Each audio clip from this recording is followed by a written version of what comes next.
Kadior Média, la chaîne du Kadior. Chers internautes de Kadior Média, vous avez au micro le professeur Souleymane Seck, certifié en sciences et techniques de l'industrie, animateur de votre émission L'Afrique ne doit plus mourir de ses richesses. À la partie technique, nous avons M. Mamadou Ndiaye. Aujourd'hui donc, on va vous présenter une chronique que je vais intituler « Nous mobiliser pour réussir le projet ». Nous mobiliser pour réussir le projet. En ces temps qui courent, certaines inquiétudes commencent à naître au niveau des populations. En fait, le rêve,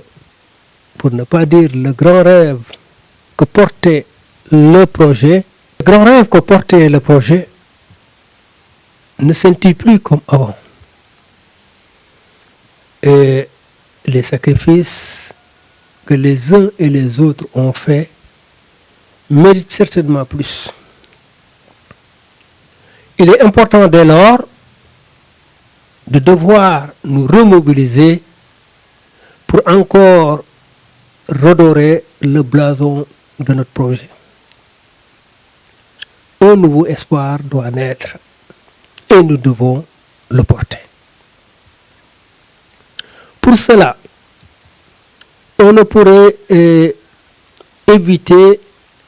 de ne parler de nos élites et surtout de nos gouvernants. Aujourd'hui, le projet incarné par le président Bassirou Diomaye Faye et par le Premier ministre Ousmane Sonko. On ne saurait rien dire si ce n'est à nouveau les encourager. Leur dire que nous ne perdons pas encore espoir et que nous sommes prêts à nous mobiliser pour que on puisse aboutir ou faire aboutir le projet. Pour cela, il faut forcément rompre avec l'ancien système. Malheureusement, la voie que nous voyons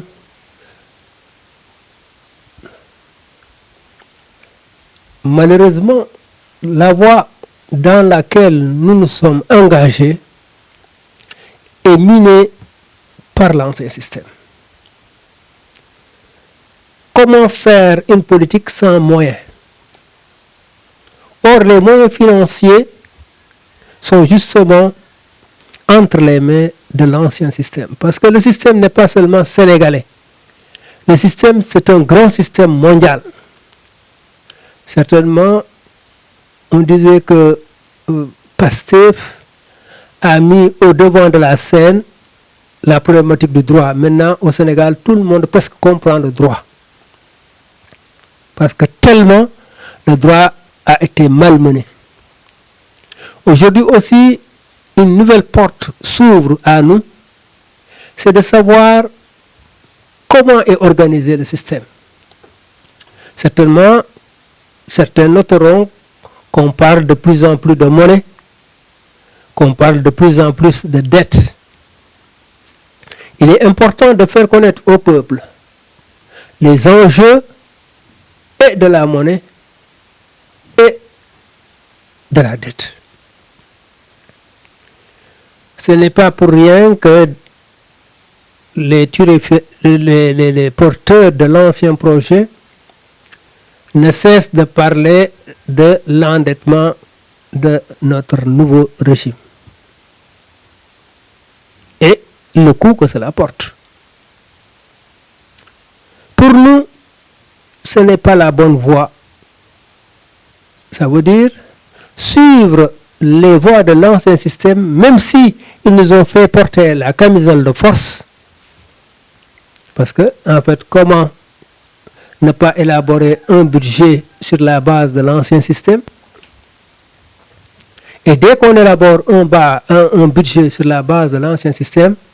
eh bien, tout de suite vont apparaître devant nous le FMI, la Banque mondiale, l'Union européenne, etc. Et ces gens-là, comme disait Guy Marius Sagna, n'ont jamais travaillé à ce que nous puissions nous développer. Ils nous ont plutôt appauvris. Appauvris au point où ils puissent disposer de nos richesses. En cela, la première rupture consiste à trouver les formes internes à nous qui puissent d'abord nous permettre d'assurer notre souveraineté et particulièrement alimentaire. Parce que la survie de l'homme, c'est d'abord se nourrir. Comme c'est la priorité, je me disais que Dieu merci, on allait tomber sur le premier hivernage après avoir pris le pouvoir. Et je voyais bien le président Ousmane Sonko, ou plutôt le premier ministre Ousmane Sonko, même si président du PASTEF, mais le premier ministre Ousmane Sonko, avec l'aura qu'il a, j'attendais qu'il puisse lancer un grand bond en avant, comme l'avait fait Mao Tse-tung, un grand bond en avant pour nourrir la population. Tous les Sénégalais doivent se mobiliser avec l'hivernage qui est devant nous, à ce que nous trouvions de quoi nous nourrir sans dépendre des autres. Parce que, attention, l'ogre qu'est l'ancien système a sorti toutes ses griffes. C'est une bête blessée. Certes, nous l'avons terrassé un moment, mais on n'a pas encore gagné la guerre. Et elle va être plus rude la bataille. Donc tout le monde doit se mobiliser. On doit trouver les ressources pour nous nourrir. Ne pas dépendre des autres. D'abord manger. Que chaque Sénégalais trouve les moyens de pouvoir manger à sa faim. Même si on a raté l'hivernage, je dis qu'il nous reste encore les moyens de pouvoir, avec l'agriculture irriguée, nous en avons les moyens de relancer cette campagne pour que, au moins dans la culture hors saison, qu'on puisse récolter suffisamment de riz, suffisamment de maïs, pour que, au moins, aucun Sénégalais ne puisse manquer sur son bol ou du riz, ou du maïs par exemple, ou du mil. Donc, ça, c'est primordial. Et je trouve que le Premier ministre doit, avec son équipe, travailler dès aujourd'hui à ce qu'il puisse mobiliser les jeunes, mobiliser les adultes, mobiliser les femmes autour de nourrissons notre peuple. Cela fait l'autre élément de rupture que nous devons faire du système est notre souveraineté financière. Elle découle d'une nouvelle vision. Elle découle d'une nouvelle vision. Cette nouvelle vision, c'est quelle politique pour nous, pour garantir notre souveraineté. Elle devrait se faire brique par brique. Parce que là, nous vivons une transition. Passer de l'ancien système à la matérialisation de notre projet. Donc cette situation transitoire doit nous permettre de construire brique par brique les bases de la nouvelle société que nous voulons. Un nouveau Sénégalais doit naître de cela. Et elle commencera par les élites. Il est important pour nous aujourd'hui que le pouvoir dirigeant puisse voir que la dette n'est pas une solution. Nous endetter ne nous permettra point de nous en sortir. Quelque part, on a dit le franc CFA, on peut encore l'utiliser. Parce que dans le franc CFA, nous avons aussi une partie de notre monnaie, parce qu'il y a le franc CFA du Sénégal, du Mali, et ainsi de suite. Donc, si nous regardons bien les billets, on reconnaîtra bien le franc CFA du Sénégal là-dedans. Maîtriser notre monnaie est extrêmement importante. Parce que elle qui aurait pu permettre, dans cette rupture aujourd'hui, de pouvoir financer notre développement. Les autres ont utilisé, durant le Covid-19, leur poche à billets. Aujourd'hui, nous avons des prix de référence qui font qu'on connaît combien coûte un kilo de riz, 1 kilo de mil, 1 kilo de maïs, 1 kilo de ciment, je ne sais pas si je vais dire un sac de ciment, et ainsi de suite. Rien n'empêche à l'État sénégalais de mettre une monnaie. Cette monnaie, c'est notre monnaie qui puisse permettre à qui elle va donner une valeur qui correspond au niveau de prix actuel ou même moins, parce que c'est notre monnaie. Ce qui impose qu'on puisse booster la consommation interne. Parce que chacun a besoin de l'autre. J'ai besoin du riz de l'agriculteur, qui a besoin de l'huile de l'usine qui fait de l'huile d'arachide, et ainsi de suite. Donc pour ce faire, ça nous permettrait de booster la consommation locale. Avec cela aussi, nous pourrions construire notre pays. Cette rupture, elle est fondamentale. Sinon, la spirale de la dette va nous étrangler et va permettre à l'ancien système de renaître. Parce que par la dette, nous ne ferons que nourrir et peut-être même mieux l'ancien système. Alors pour cela, sortir du système, c'est aussi contrôler notre consommation. Sortir du système, c'est contrôler notre consommation. Parce qu'il y a énormément de choses aujourd'hui que nous importons et qui n'ont aucun impact réel sur la qualité de vie des populations.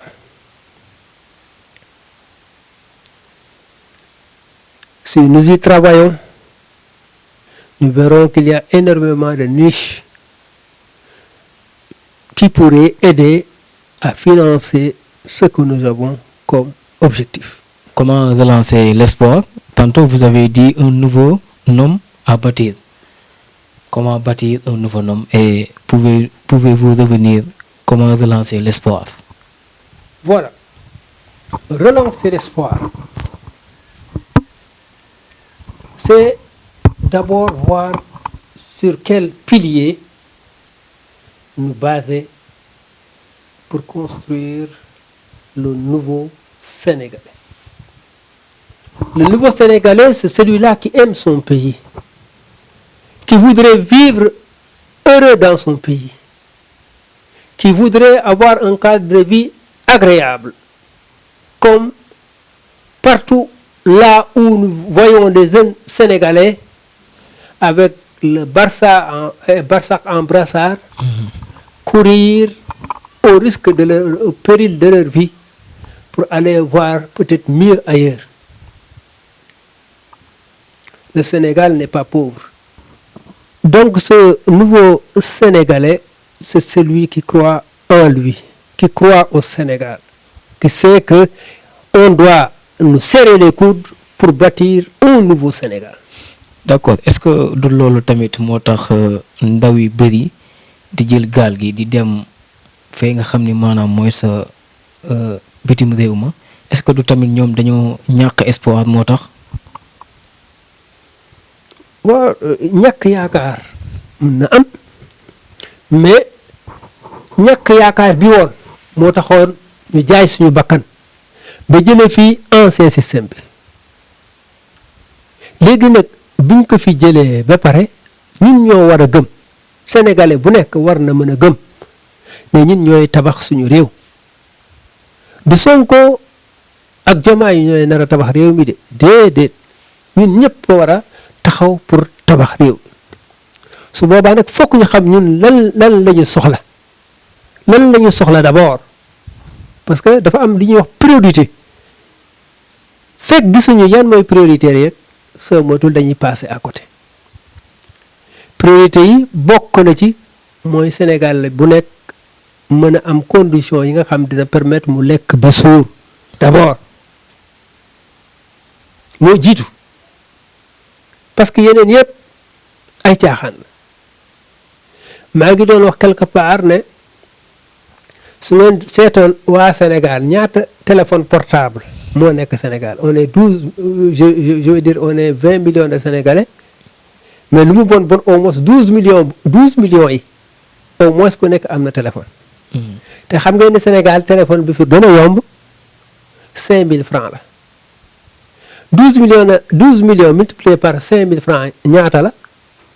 ça fait beaucoup. ëpp na ay milliers de milliards. oui. waaw xam nga da nga am jotu calculer ko foofu waaye ay milliards yu bare la. loolu pour ñi nga xam ne am nañu gis-gis ci wàllu économie mooy ni Chine defoon ba ne Airbus wala Boeing man de am naa ay junni nit yi ma war a transporter mën naa leen jox marché bi parce que dinaa soxla nangami junni ci avion waaye nag nangami junni avion yooyu ku ko bëgg a jël da ngay ñëw Chine monter fi avion yi li mu ci nam mooy chinois yi am ci liggéey li mu ci nam mooy chinois yi jàngaale ci technologie bi nga xam ne moom la ñuy defaree avion ndax tey nañu ñu mën a ne li fi nekk ci ay téléphone portable de jar na ñu seet kenn koo xam ni million wala milliards yi ñuy dépensé bis bu ne pour jënd ay téléphone portable ñu nañ fa defar benn usine boo xam ne day monter ay téléphone portable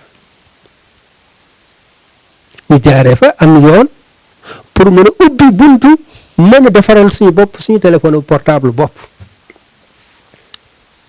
am na ay occasion yu mel noonu yu ñu raté yu dul jeex seen Iran auto wala Tata yi ay usine la yoo xam ni ñu ngi fii ci réew mi commencé nañ def ay montage de véhicule nit ñoo tardé ci ne soo xasee ba am bunt yow kay léegi lu la dese du ne ci saraax jéem a dem nag waaw donc nag dama ne dundalaat espoir bi mooy xam ne benn Sénégal ñàkkul de le Sénégal est un pays très riche am nañ alal la do richesse dañu manqué mais naka la ñuy fexee ba alal ji njëriñ ñu moo tax nag ci fii d'abord il faut que ma génne yenn piliers yi nga xam ni mooy mën a permettre que ñu def yenn ruptures yi parce que yenn saa yi dégg naa fi ñu joxe ay milliards yi ñan lañ ko jox ay intermédiaires par exemple commercialisation de l'arachide pour ne il faut que système bi dox mais man ci loolu fu ñu joxe ay 75 milliards man ma jël benn milliard wala ñu jox ma benn milliard wala ñu ni bii milliard de lan lañ ci mën a développer. ñu ngi jox leen seen 74 milliards pour mën a permettre que système bi dund. mais 1 milliard pour créer quelque chose de nouveau te rupture yi du ñàkk tey jii li may wax dundal Sénégal dundal suñu réew moo doon man jar na ma jël 1 milliard ne Prodac wala Daki dama bëgg ñu jox ñoom ñëpp ñu may waxee woon sànq ne jàppoon naa ni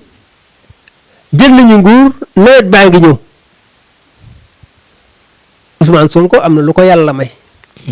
ci loo xam ne tey jii su ne woon xale yi ñun de xam leen ne fi ñu jëm attention il faut que ñu ñafe ko pour mu neex il faut que ñu ñafe ko ñëpp xam nañ ko ku bëgg a gagner am victoire sur le terrain saa yi da ngay ñafe ba mën a am victoire dugal but yi nga xam ne mooy tax nga am victoire waaye mënoo am victoire ci damay toog di xool déedéet mënta nekk faut mobiliser le peuple il faut que le peuple soit derrière Ousmane Sonko et le président Diomaye Faye pour loolu ma ni le premier ministre lu ko yàlla may ci kaddu mu woo ndaw yi ne leen jël naa 1 milliard acca ñëpp ci tool ya dak yëpp nañ leen dekkil le peu que nous avons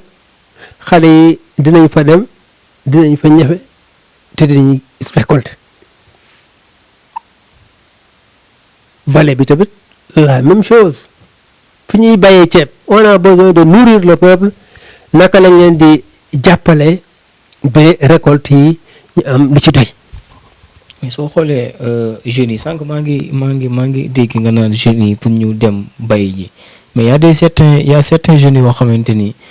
bëgg ñu dem bay ñoom benn liggéey la ñu bëgg boo xam ne liggéey bu yomb comme ça veut dire dem dawal Jakarta wala dem liggéey daal boo xamante business daal boo xamante ni daal day yomb xam nga ay temps suñu maam yi dañ doon dem si tool yi di fa am lu ñu fay yóbbu maanaam seen njaboot mais léegi nii du ma ne du jeune yëpp mais y a des jeunes yoo xamante ni pour ñu dem tool ba rek c'est un problème est-ce que loolu tamit wala ñoo am beneen orientation wala beneen communication pour ñu dugal ko seen xel mi naam tamit notre PM yomb na mu wax ndaw ñi dem leen tool mais est-ce que jeunes yi tamit dina ci gis seen bopp tamit. bon loolu moo am solo parce que xam nga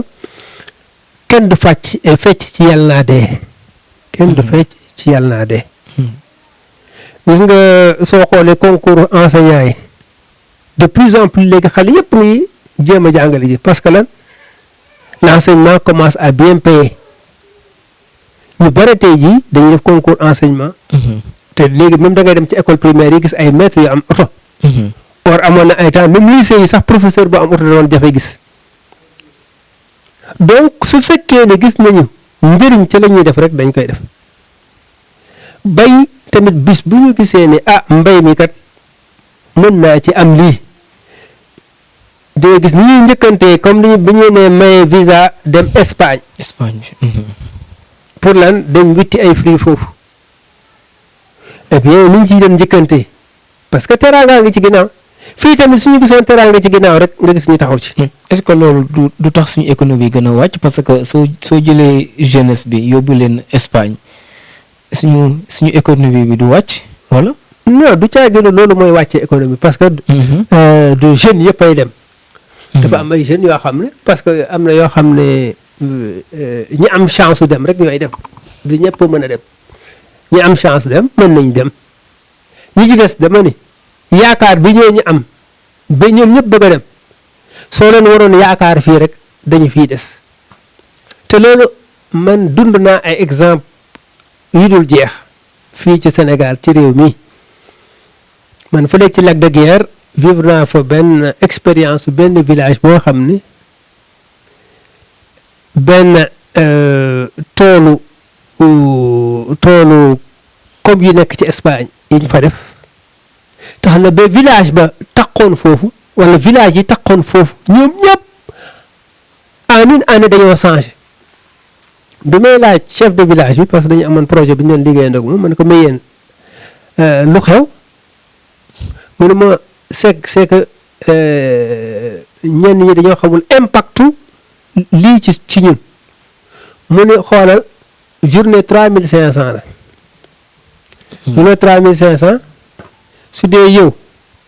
yaag sa jabar ak sa ñetti doom rek 5 ngeen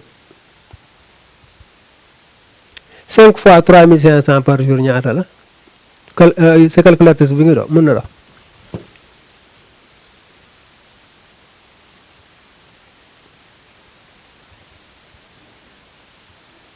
3500 multiplié par 5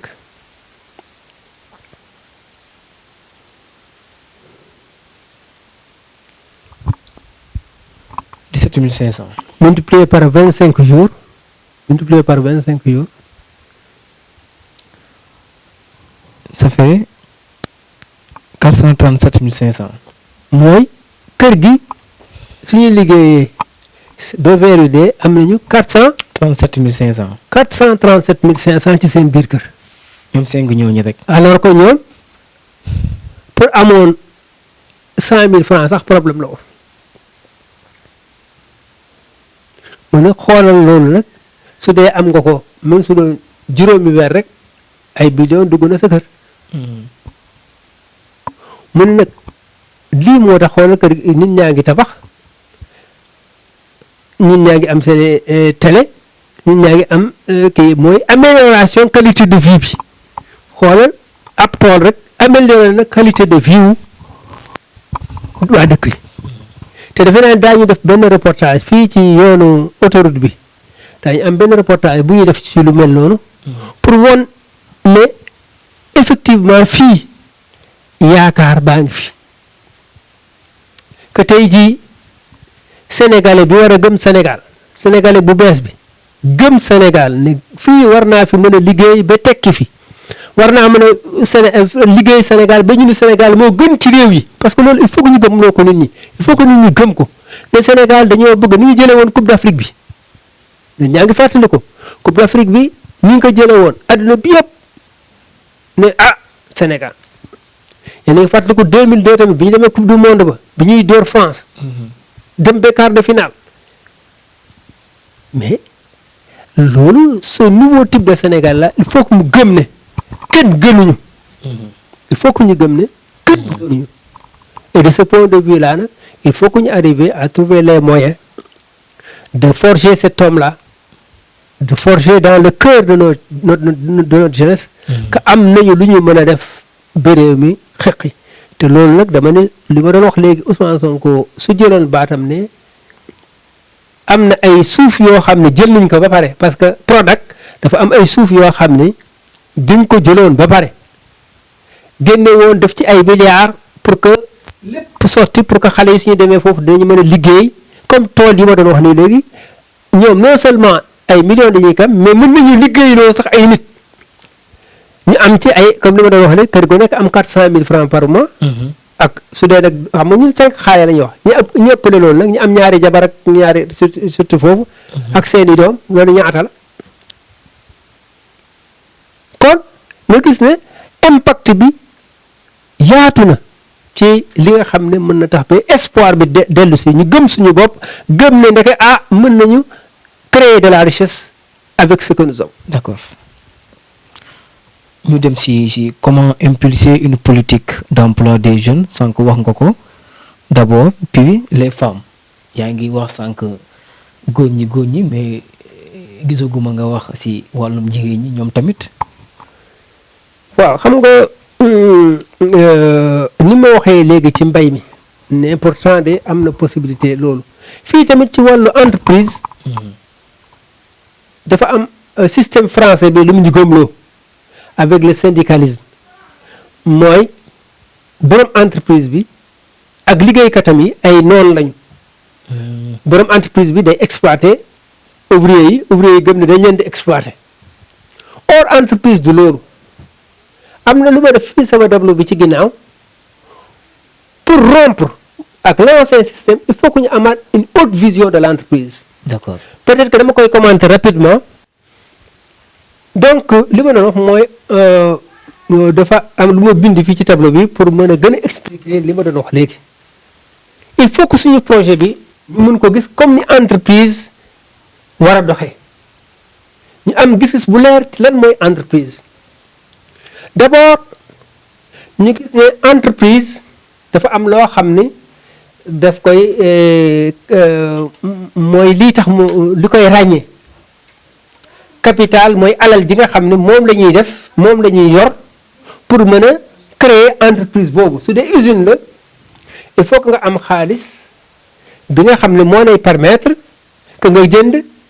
suuf terrain bi nga xam ne ci ngay tabax sa entreprise il faut que tamit nga am xaalis bi lay may nga tabax usine bi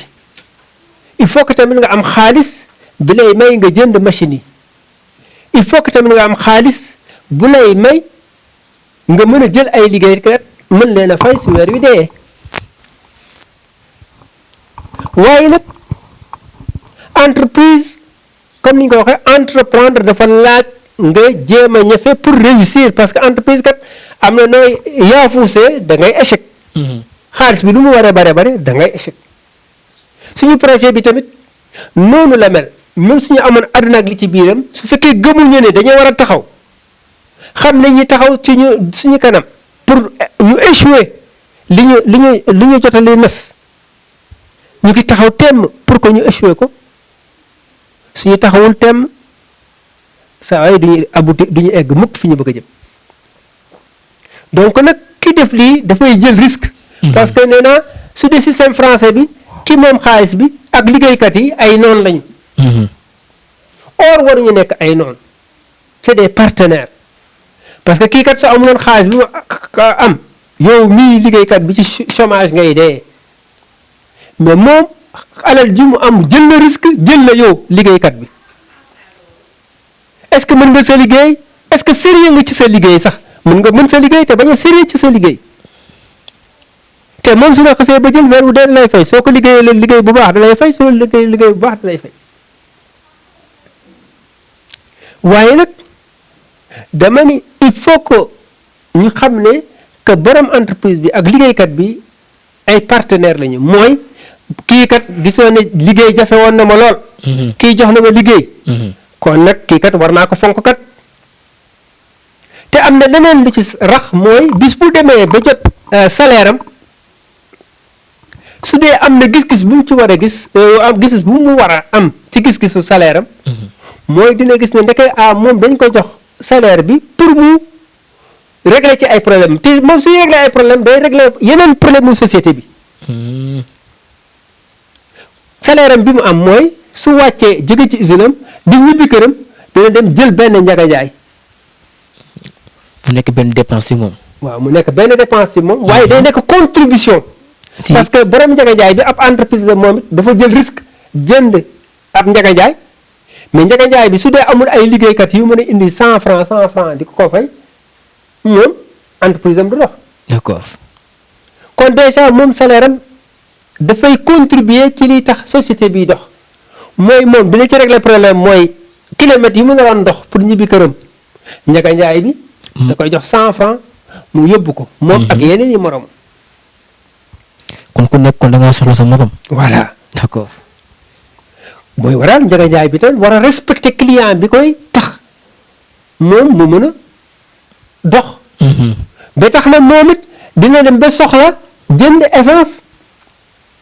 di nga 100 francs wu liggéeykat bii salaire am bii. 100 francs bi mu joxe. mooy tax njagajaay bi dox mooy tax tamit station bi dox parce que 100 francs yooyu la ñuy dajale mu jënd njagajaay bi ñëw ci station bi. mooy beneen entreprise mu mën a. moom it am espoir mën a dox parce que il faut que ay njagajaay di ñëw foofu di jënd essence pour que entreprise am mën a dox. kon moom ci salaire am mu ngi dox la njagajaay bi mu ngi dox la station essence bi mu ngi dox la sax du fii sax waaye mu ngi dox la nu ma koy mën a waxee moom mu ngi dox la sax boutique ba ca quartier ba. boutique ba ca quartier ba sax mu ngi koy dox la. moom tam ndax da ciy gis boppam. voilà ndax xaalis ba mu am. ci lay jëndee ravitaillement bi jëm ci këram. ceeb bi diwlin bi jumbo bi et ainsi de suite yi muy jënd ci boutique bi yëpp suukar seeg yooyu yëpp mooy tax boutique bi dox mais usine bi tamit li muy liggéey produit yi mooy li muy liggéey travailleur bi mën na dem bi jëndi ay bagaasam ci boutique bi parce que mën na fekk usine bi day jaay dëwlin damay joxe exemple rek su dee dëwlin lay defar kon boutique bi dina ñëw jënd ci moom dëwlin liggéeykat bi dina ñëw ba jënd dëwlinu entreprise bi ak yeneen usines yu mel ni moom dina ñëw jënd dëwlinu entreprise bi parce que am nañu salaire suñu amul salaire nag bis bu ñu amulee salaire mooy bagage yi nekk fii kenn du ko jënd borom boutique bi su amul xaalis di ñëw jënd bagage yi nga xam ne usine bi liggéey na ko. d'accord kon ñoom ñëpp day finir par usine bi tëj kon nag ndeke fay bi muy fay liggéeykat bii moom dafay dox ci liy tax usine am dox donc fay ko salaire bu baax day tax mu doxloo njaga njaay bi soxla diwlin bi usine bi defar mu ñëw jënd ko ci boutique bi borom essence bi soxla diwlin bi mu defar mu ñëw jënd ko ci boutique bi tam am xaalis ñëw jëndaat produit bi ci usine bi. kon boog su ma déggee sa wax kon maanaam entreprise bi ka fay liggéey ñu koy fay chaque mois moom su weer bi deewee comme exemple ni nga defee chemin bi nii moom day dem jëli njaga njaay su jëlee njaga njaay moom tamit day dem sa station ba sol léegi kay liggéey sa entreprise bi moom tamit salaire am day dem sa boutique ba jënd ay jumbo ay timasi ay dëwlin comme ni nga ko waxee léegi loolu lépp kooku tamit moom day ñëwaat si entreprise bi moom tamit jënd dëwlin. donc rek ndeke conséquence léppay lëkkaloo donc société la d'ailleurs am na ay entreprise ñoom société sax lañ koy tuddee. tout est lié tax mu nekk société. mooy ku nekk ci ñoom am na njëriñ ci ki ca des. d'accord suñ ko gisee noonu dootuñu nekkati ay noonu dañuy nekk ñoo xam ne dañuy dimbalante. d'accord kon nag kii travailleur bi am gis ne ndeke man mii kat war naa liggéey bu baax pour entreprise bi mën a dox ndax su entreprise doxee laay am salaire su ma amee salaire ci laay mën a faj sama aajo yi waaye su may fajaale aajo yi kat ndeke mooy tax sama entreprise bi dox mooy day ñii ñëpp dina ñëw jënd produit sama usine bi kon ce qui veut dire sama salaire day garanti donc nag ni ma ko waxoon ci mbay mi am na ni ñu organiser tamit entreprise yi lañ cay liggéey dina tax ba ñëpp nouveau type de sénégalais bi dina xam ne lu tax ku nekk war a def sa waa bay sa waa ci liy tax société bi dox lu tax réew mi dox lu tax naataange am donc loolu moo taxoon ma ni xaaral ma ubbi bunt ci entreprise pour que ñu amaat beneen gis-gis boo xam ne du nekk gis-gisu tubaab yi li ñu bëgg a imposer ne avec les syndicats avec le truc des patronats ñii ay suñuy noonu la ji nu ma mën a fexe ba du ma fay travailleur mu ñoom seen bénéfice ñu ngi yaakaar ne wàññi salaire u travailleur bi la or du wàññi salaire u travailleur bi wala dàq travailleur bi déedéet kii yam mooy mu fay travailleur bi li ci war moom it mu dem distribuer ko ci société bi mu dellusiwaat ci moom usine bi waaw il va de soi nag que am na fu àdduna bi jëm fi àdduna bi jëm nag baaxul te tubaab yi fa la ñuy jëme di tax ñuy wax souveraineté dafa di am na ay ñoo xam ne ñoom lan la ñu gis ci seeni mbir du société bi dox de ñoom nañu am alal rek usines yu bëree gi tëj ci àdduna bi mais borom alal yooyu ñu ngi gën a nekk ay milliardaires rek di dem ñooñu nag du intérêt société dégg naa temps yi de plus en plus même ci réew mi sax même ci gouvernement yi sax ñu wax ay intelligence artificielle loolu poson la intelligence artificielle poson la pour réew yu mag yi comme ñun réew yu ndaw yi il faut que ñu arrêté loolu il faut que ñu xool ni société di war a doxee société humaine bi ni muy doxee ñu xeex ak ñële pour fexe ba système boobu ñu bëgg a imposer mu bañ a dox parce que su doxee nee naa leen dina dem ba walaay kenn dootul am foo xëy parce que lépp robot yee koy defar lépp même ci xalaat sax soxlatoo xalaat ñoom ñoo lay xalaat. waaw kon nit lan lay njëriñ ci àdduna loolu nag affaire bu grave la damay insister affaire bu grave la il faut que ñu jox ko gëddëm il faut que mu am ñu taxaw pour xeex ko parce que musiba lay jur musiba boobu nag waruñu ko vivre voilà donc na mënul développer suñu réew ku dul ñun donc ci loolu il doit naître un nouveau sénégalais bu gëm réewam bu bëgg réewam boo xam ne sacrifice yi ñu defoon ba foqati nguur gi ci loxo ñi nga xam ne pare woo dañ ci lu ne pour faagaagal askan wi ndax gis ngeen 3e mandat am na ñu ko réussir de ci foqati ko ci population rey leen di seen Côte d'Ivoire loolu moo fa am dañuy rey nit ñi xale yeeg yëpp par force imposé wu bu jël pouvoir bi loolu moo amoon Guinée tam Burkina Faso amoon na fa balaa rupture yi am nii waaw donc nag pour dire que li nga xam ni vivre nañ ko dañu war a fexe ba gas ko suul ne loolu bu mu fi amati yàlla bu mu fi amati pour mu bañ fee amati nag il faut que waa Sénégal yépp gis ne am nañu un défi à relever ñu xam ne am na lu nekk suñu kanam loo xam ne il faut que ñëpp jóg taxaw pour mu mën a sotti il faut que ñëpp jóg taxaw mag ak ndaw góor ak jigéen waaw emploi jeunes yi nag dama ne y a tellement de niches yoo xam ni ñu ngi fi plein de niches yoo xam ni ñu ngi fi gis ngeen ceeb rek produit alimentaire la te mën nañ cee créer ay machines yoo xam ne ca bojj ba fu ñu koy defee ay sachet parce que am na ñoo xam ne mën nañ jënd saako ceeb mais am na ñoo xam ne bis bu ne dañuy xëy boutique ba jënd seen kilo ceeb wala seen liibaru ceeb yooyu yëpp am na machines yoo xam ne dañ koy def par liibar wala def ko par kilo wala par que def ko 2 kilos wala def ko par 5 kilos wala def ko par 50 kilos wala 40 kilos machine yooyu bu ci nekk ay xale mën nañ cee liggéey noonu la ci dugub bi noonu la ci ba ci xool leen jën rek liggéey yu dul jeex ngi ci marché suñu marché yëpp a tilim et pourtant jigéen ñi mën a leen jox fu set foo xam ne ñoo xam ne waas jën rek la ñuy fi nekkee ñii dagg jën yi par morceau lañ fi nekkee ñii def ko ci ay mbuus lañ fi nekkee am na nu muy setee non seulement mën nañ ko jaay ci Auchan yeeg yu ni mel mais en même temps am na nu muy setee kuy dugg marché mën na ñëw jël ñi nga xam ne seen doole li mu la may mooy bis bu ne dinañ jamaas jënd seen cagu jën ak seen yabooy boole ko ak seen morceau gejj ainsi de suite su boobaa au lieu que ñu nekk di ay occupé tali bi ñoom dinañ leen boole ñu liggéeyandoog borom camion yi indi jën yi dinañ xam à peu près bis bu nekk ñaata jën la ñu war a génne su boobaa ñëpp dinañ ci am liggéey te mbedd bi dina féex te nit ñi dinañ ci lekk loo xam ne que moo gën a dal seen xel donc yooyu yëpp ay yoon la lépp lu fi nekk rek am na ay yoon yoo xam ne mën nañ ko organiser de sorte que liggéey dina am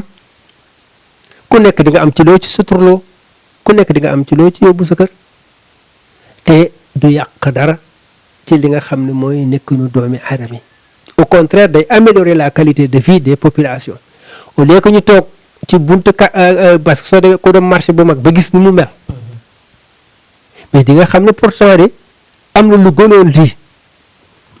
centre commercial yi ñuy tabax autant ci marché bi am na ay place yu jën fi nga xam ne marché jën la woon ak marché yàpp ak yooyu place yaa nga fa ba léegi am na lu ñu koy améliorer ñoom dinañ liggéey par chaîne xam ne ñun kat par bés waa Thiès mën nañ ci liggéey tant de tonnes de poisson damay waxee noonu tant de tonnes de poisson dañuy liggéey dinañ liggéey ñoo xam ne jën complet lañu soxla dinañ liggéey ñoo xam ne ay 200 francs jën lañu soxla wala 500 francs jën lañu soxla wala 1000 francs jën lañu soxla léegi dina fekk day set wecc dinañ waas am ñuy dagg am ñuy def ci mbuus yi am ñuy jaay te dina nekk fu set foo xam ne suñu paree dinañ wàcc raxas ko ba mu set su boobaa dootuñu ñooñu fa nekk ñooñu nekk ci marché bi di jaay jën rek ci mbedd mi ñooñu ñëpp soo leen joxoon place boobu daañ ci liggéey donc nag espoir maanaam yaakaar yàqeekuwul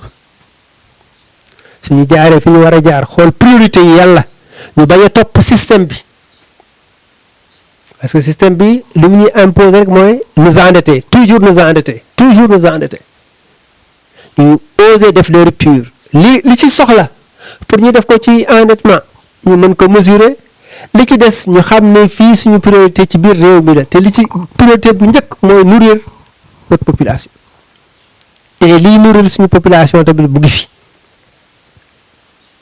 donc nag defe naa ni li ma doon wax ci tàmbali bi rek ne nous mobiliser pour réussir le projet nous mobiliser pour réussir le projet mais lépp loo xam ne mobilisation la tamit dafa am loo xam ni moo koy dimbali muy ay njiit yoo xam ni gis nañu yoon yi taxaw nañ ci yoon yi joxoon nit ñi direction bi nit ñi dem ci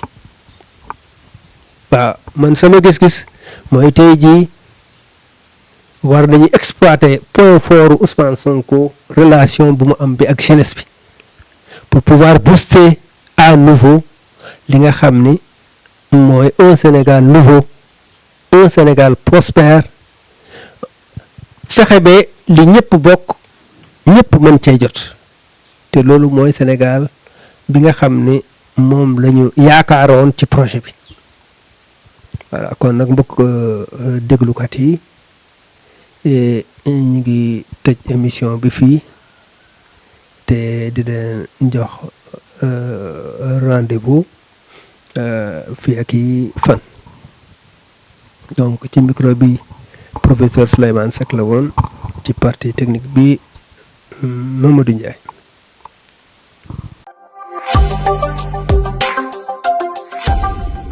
Kadior Média, la chaîne du Kadior.